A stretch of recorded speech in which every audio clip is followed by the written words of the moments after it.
Praise to the Lord who will prosper your word and defend you. Surely his word. So the biggest question I get as I visit and play stump the bishop in congregations is the future of the church secure? Okay? Because it is pretty funny. When I was going to seminary, the state of Michigan will pay for people who are blind to get an education because they want us to be taxpayers and rather than tax takers. So we had to get a letter that promised that the church would still be there in 40 years when I retired. We had a pastor write it. David Paul, who ended up being a pastor emeritus in Grand Rapids, he staked his reputation that the church, which had been around for almost 2,000 years, would be around for another 40. And now we go, I wonder if it will, right? The church will be around forever. Our confessions teach us that the Church of Jesus Christ is eternal. Amen. By church, we mean the place where the word is preached and the sacraments are administered according to the gospel. So the church, as long as there is human beings, and I imagine when there's life on other planets, Jesus will probably already be there.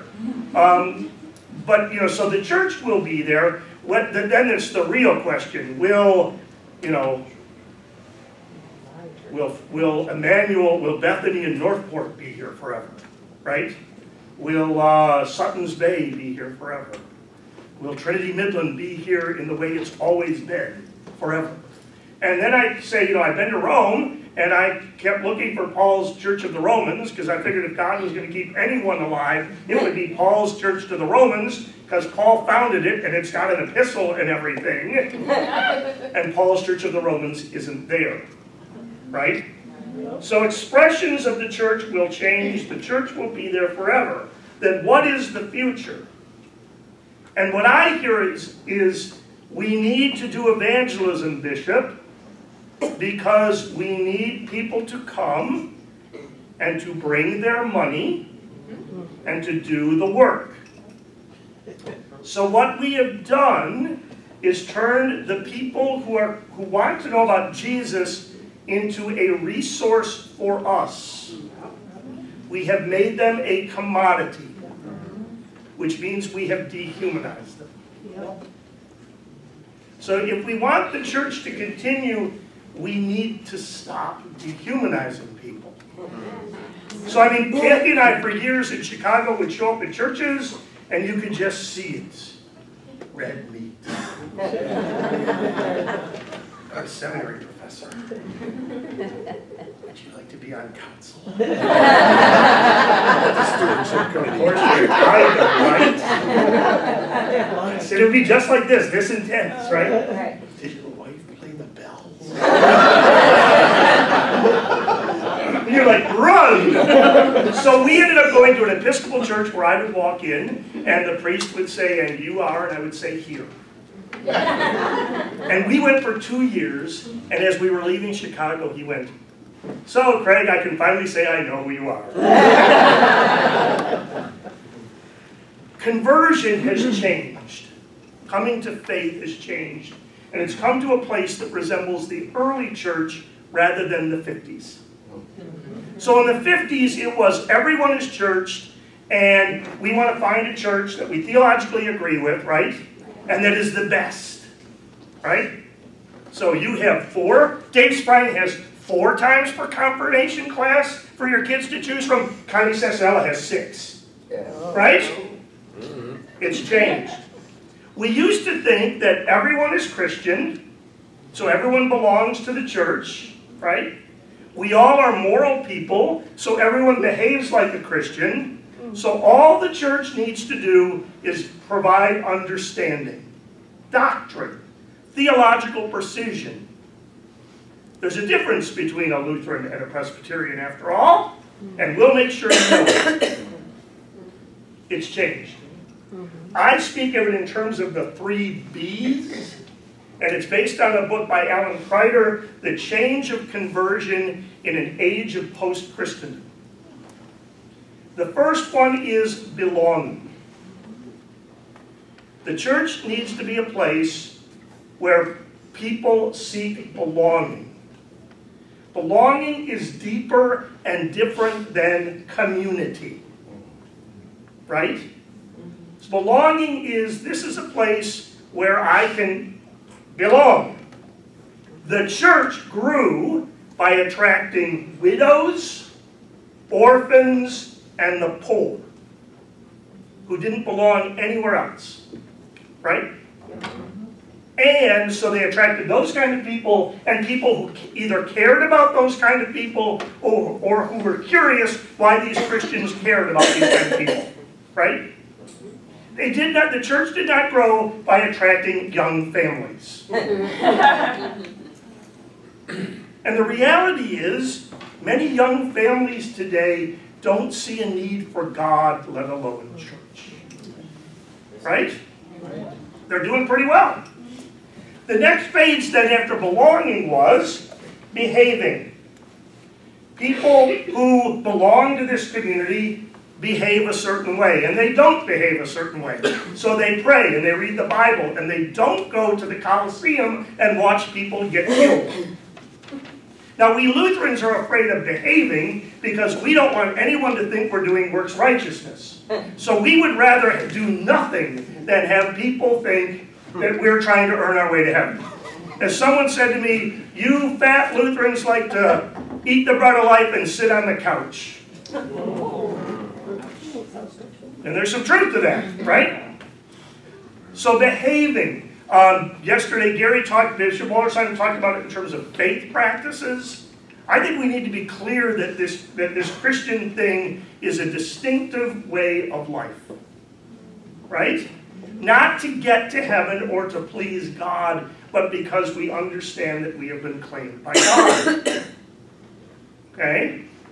And in part of this distinctive way of life, there's the good stuff like prayer and Bible study and acts of charity. You want to get to the distinctive way of life, the word you want to use is money. Because the biggest obstacle to the gospel in our culture is mammon. That and Christians on CNN. That's right. Right? So, belonging, behaving, then believing. I'm part of this community. Truth has come to me through the flesh in my doing. Now I'm ready to reflect upon my experience. Not have the pastor drill doctrine into my head. Right? So we need to rethink how we do conversion.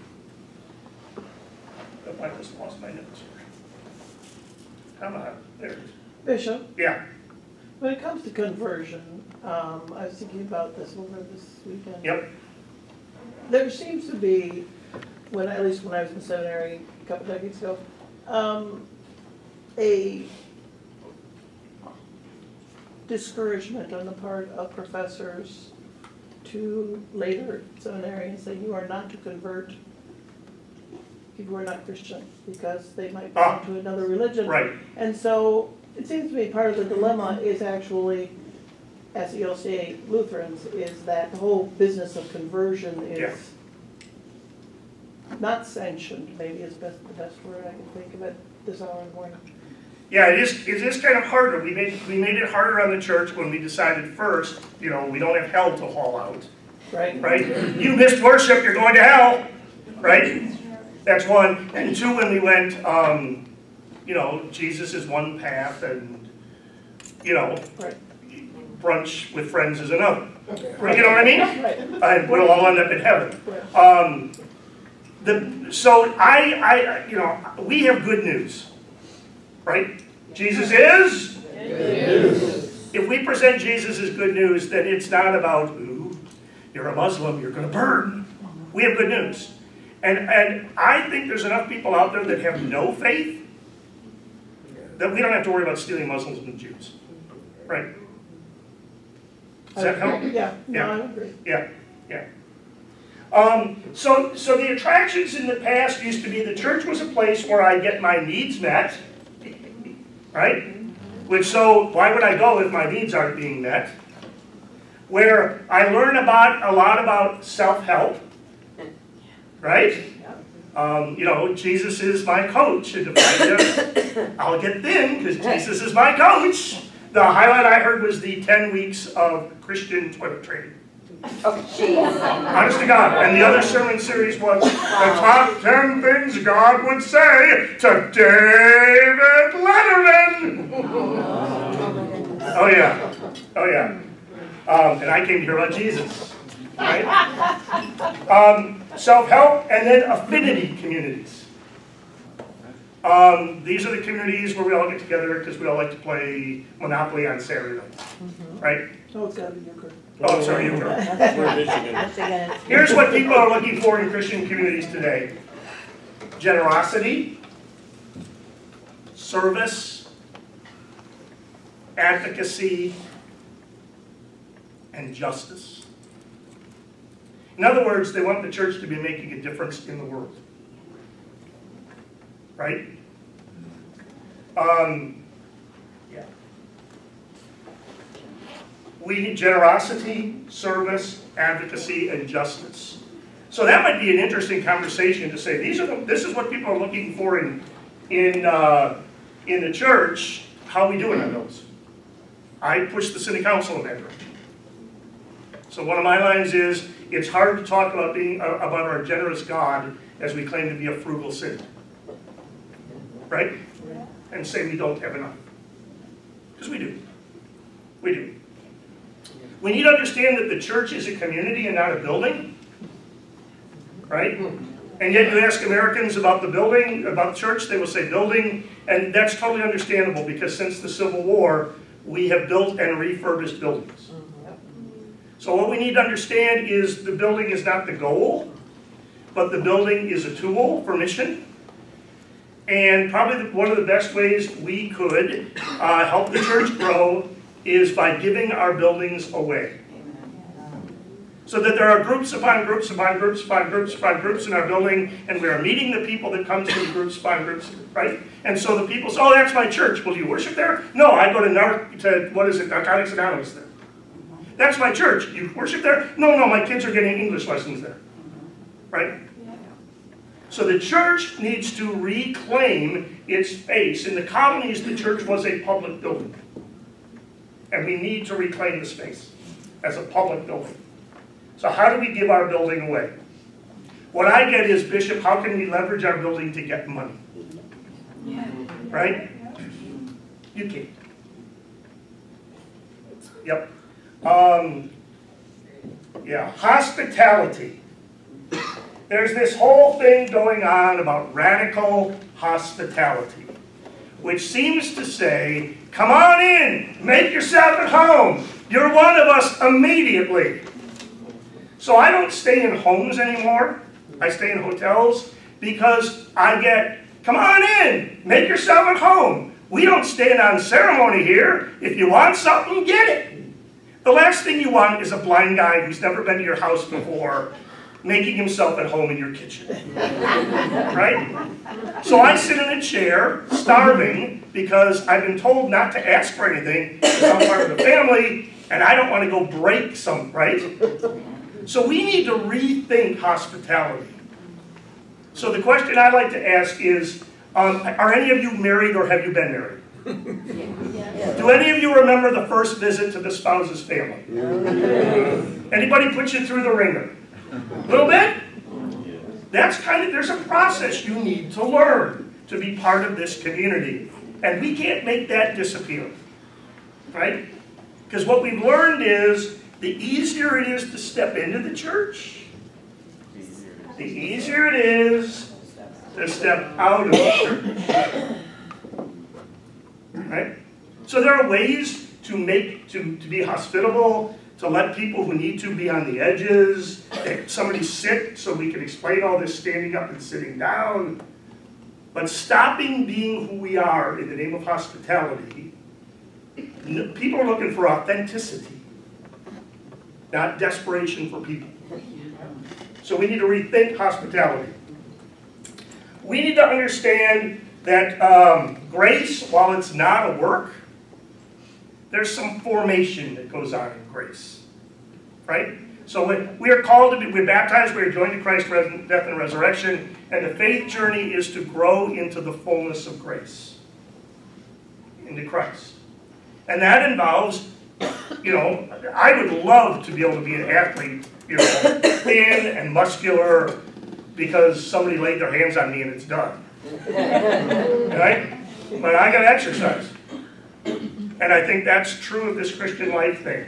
So grace, we need to find ways to help people grow in grace. Not earn grace, but grow in grace. That's about the baptized.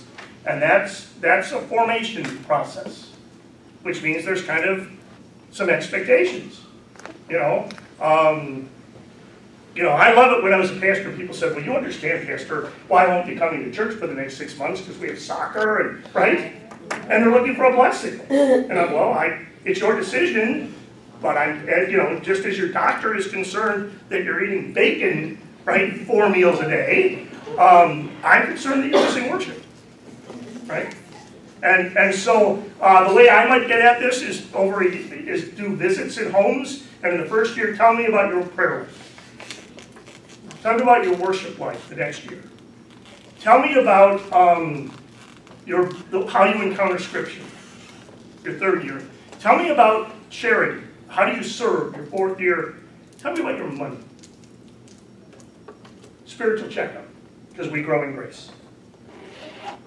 It is important to understand that baptism, weddings, that kind of stuff is a rite, R-I-T-E, of the church, and not a rite, R-I-G-H-T, of an individual.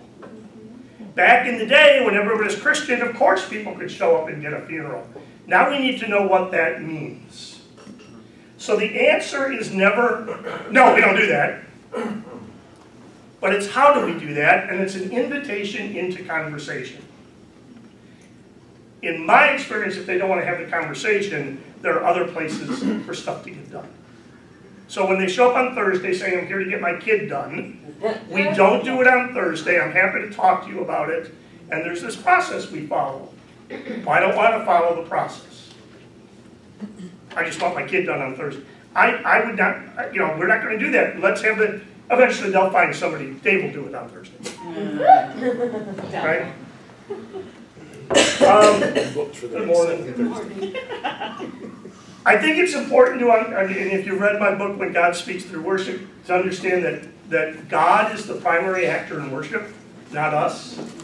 Us has led us to go, you know, what did we do today, and does this fit my agenda, and what did I get out of it, and, you know, I'm kind of I have some pretty strong liturgical convictions, and if I ask what did I get out of it, there are some good places I don't go. And when I understand that God is the actor in worship, and say, what is God doing today? I usually end up going, oh shucks, because God picks worship services that I can't stand to do profound things. Right? So I would encourage you to invite your congregation into conversation about what God is doing. You know, which means we really got to believe as leaders that God is active in worship. And if we can cultivate prayer that says, God, you know, God, I expect you to be in worship, that is going to change our preaching and our worship leadership and our communities. Finally, and you know, when it comes to evangelism, most important is we need to be clear on what unites us and what doesn't.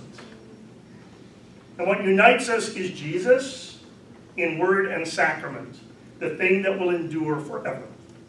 We will disagree on other stuff. Families do, right? And so we need to not let the things we disagree on become the focus of everything. So I like to say to congregations, how many of you disagree with the ELCA and about something? Right? And I put up my hand. How many of you agree with Bishop Eaton about something? And it's like, oh, we can't agree with Liz. And I do, right? And yet, how many of us agree that if you want to hear grace and receive Christ in word and sacrament, there's no better place to be than the Evangelical Lutheran Church in America? Right? So, that's my thoughts on evangelism. Questions? Chris, Yeah. Liz from St. Timothy, Yep. Midland. I heard I heard there were 3 B's. I heard 2. Maybe I might Yep. have missed it. Yep. Belonging, behaving, and believing. And believing. Yep. Yep. Which is understanding, coming to trust, right, this Christian faith thing. Thank you. Yep. Yep. Bishop Saterlee, Yes. Marcia from Edinburgh. That does not sound like evangelism Why? because it just doesn't fit the mold. Well, one of the things that the bishops of the Conference of Bishops just said to each other in an email is we are done reinforcing failure. Yeah. Can you say that one more time? We are done reinforcing failure. Aaron's putting that on YouTube. Oh. And we get a lot of that. It's good. So I mean, give us money because we are going to keep doing what we've always done and expect different results. No, right? No. So yeah, the mold worked in the 50s. I was at Bridgeport at Rachel Laughlin's church, and they did a great thing for their anniversary. They put a line on the wall around the church with their history. But when you look at it, it's like, oh, the 50s and the 60s, right? And then there's everything else is just little stuff. And you see right there, the 50s and 60s were an anomaly. They were not the norm. The other question I ask people is, so we all have images for Jesus, right? Good shepherd, right? I want you to close your eyes. We are the body of Christ, right? Do you agree with that? Yes. I want you to close your eyes. Picture for me an obese Jesus. Kind of sitting lazily on the couch, laid back, eating Krispy Kreme donuts. Can you do it? Is it kind of disgusting? So what if we are the body of Christ and Jesus decides it's time to get into fighting weight? Because we've been fat and lazy too long. Then maybe shrinkage is an expected thing. Other questions on evangelism? Bishop, the book you mentioned, The Change of Conversion in an Age of Post-Christendom by Alan Kreider. Heard a voice over here? This is Same question I was going to ask. Yeah. this is Dana. Yeah. I guess I just want to go back to the conversion for a second. Yeah. Because this is what I have been struggling with. Because yes, our brothers and sisters of other faiths, we've made clear, let's have that respectful boundary, Right. which I agree Right. with. But what about our right-wing evangelicals? Why can't we convert them to learning what grace really is? So we want to respect some and disrespect others? Is that what we're saying? Yeah, pretty much. Yeah. In my heart, yeah, I agree with you. I don't know how we pull that Well, off. that's why I said I'm struggling with it, so. I think we need to be a bold voice for the Jesus we know, right? Which means we got to get up. I get Bishop. It's true. The church, ELCA has gone down the political slope, and right. Well, please, have you read Matthew, Mark, Luke, and John lately? Right. Yeah. So I think it's a deep encounter with Scripture with our people, and letting Jesus speak for himself, right? And helping them to understand that Jesus was, shall we say, messing, and that's probably why they killed him, right? Yeah. Yep. Bishop Saterlee? Yeah. Doug Ogden. Has there ever been a time in Lutheran history where we had a decent marketing campaign? Yeah, Luther did. Yeah, that's true. So we have to go back 400 or 500 years. Right. We're talking about, well, first of all, I noticed the fact that we were talking about conversion when you introduced believing and not behaving. I find that... No, I think conversion is the whole process. Yeah. Belonging, believing, behaving, and then believing. For me, conversion in my congregation means somebody's not doing what our congregation does, and all of a sudden they are doing what our congregation does. So is that behaving? I would put it more in the behaving category than the believing category. Right. But you talked about Lutherans having this reputation for being fat and lazy and sitting on the couch. And I kind of got the impression that the answer to what I'm about to say is yes rather than no. But are we so incredibly disconnected from Lutheran Social Services, Yes. Strivatory Colleges, Yes. World Hunger Appeal, Yes. Lutheran Immigration Refugee Yes. Services, all of Yes. these things. Yes, The menu of Yes. what Lutherans do is astounding. yes, right. How did we get so incredibly disconnected? Because in 2009 in this synod, you all went to your corners. Money got tight, so it became, we all need to take care of, no offense, we all need to take care of ourselves. And if we come together, we're gonna fight about sex, right? So I do that a few times, and then I would go to my parish. If I were here, I would have done that a few times, thought and heard about how poor we are, and fight about sex, and I would have said, you know what? You guys have fun. Here in Sturgis, we'll behave by ourselves. Right? Bishop, can I make a comment? Please.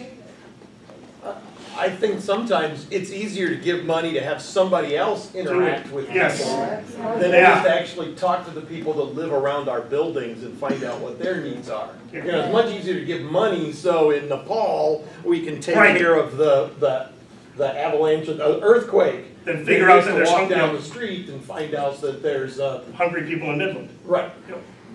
Yeah. Yeah. Yes. I have to say. You there's raised your also- hand? I'm sorry. And I'm right in front of you. And I saw it.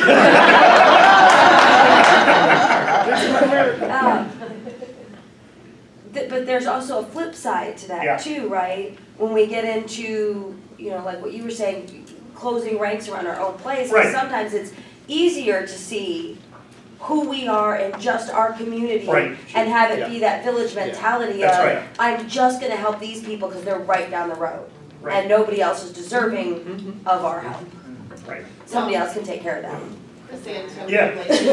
I think part of the disconnect too is that in Christendom, those B's were in a different order. Totally they were. There was They were- believing And then behaving. and then belonging. That's totally right. And that's what a lot of our people are still speaking. Yeah. And Liz from St. Timothy Midland.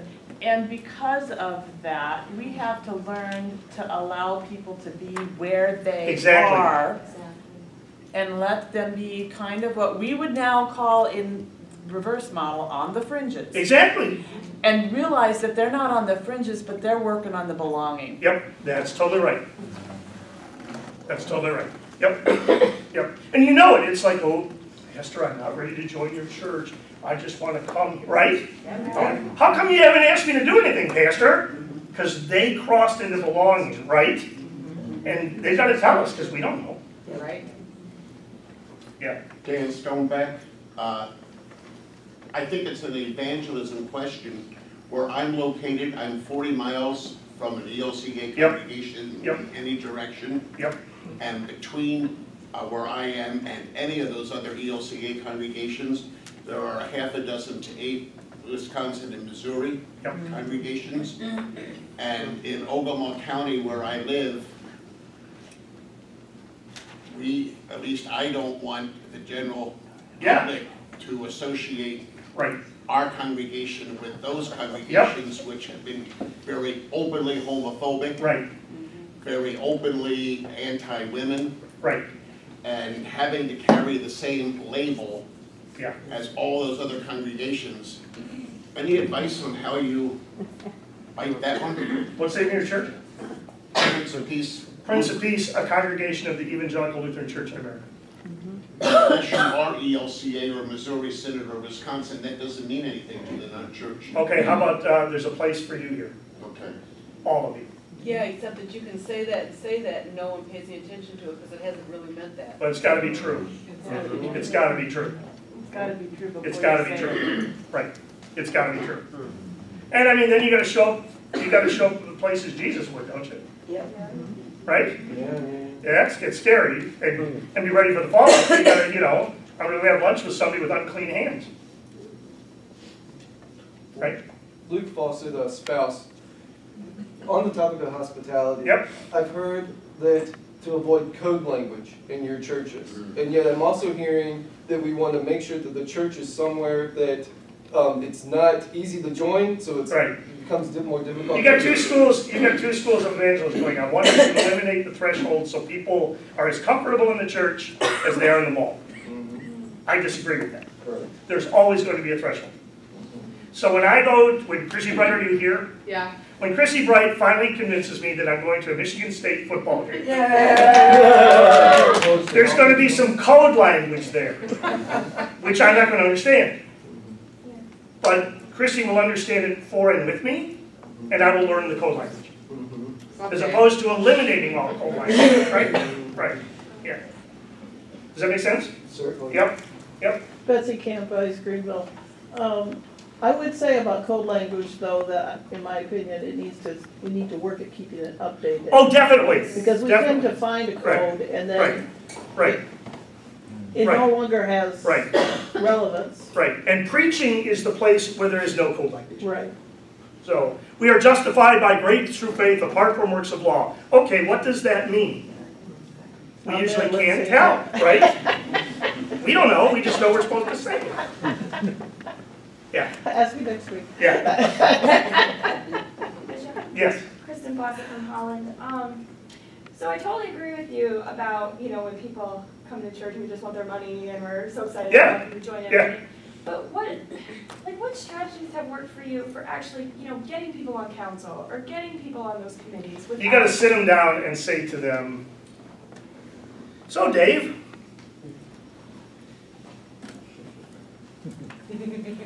we did pretty well together in that congregation last week. Up north, where it was really ugly and mean. We did. It was hard, did you have fun?